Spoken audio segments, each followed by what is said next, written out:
Ahojte, volám sa Marcel Rebro, som dokumentárny fotograf.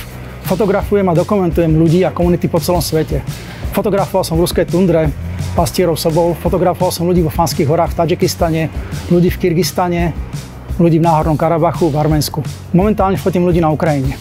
Keď som doma, venujem sa projektu Slnečnice a fotím ľudí slnečníc.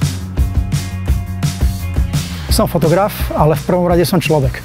Človek, ktorý rád spoznáva, rád sa rozpráva s ľuďmi a toto miesto mi poskytlo priestor naozaj na zoznamovanie sa s ľuďmi, na zachytenie géniu zloci tohto priestoru, na zachytenie životu slnečníc a ľudí, ktorí to žijú, ľudí, ktorí slnečnice tvoria.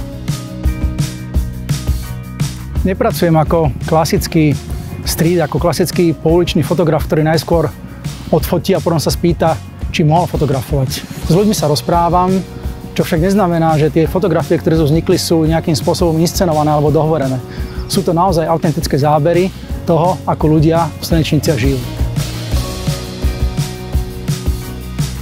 Ľudia sa ma často pýtajú, ako vznikajú moje fotografie. Fotím ľudí, takže najdôležitejší je človek na fotografiách.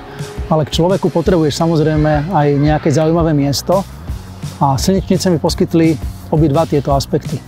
Poskytli mi zaujímavé miesta, fotogenické miesta a naozaj veľa skvelých ľudí, ktorí tie miesta doplnili a oživili. Výsledkom mojej práce tu v Slnečniciach je okrem samotnej výstavy veľa nových známostí, veľa ľudí, s ktorými som sa spoznal. Spoznal som ich príbehy, spoznal som ich osudy a samozrejme fotografie. Výber týchto fotografií je vystavený tu v parku Jozefa Popera v Slnečniciach, kde ho môžete vidieť do konca leta.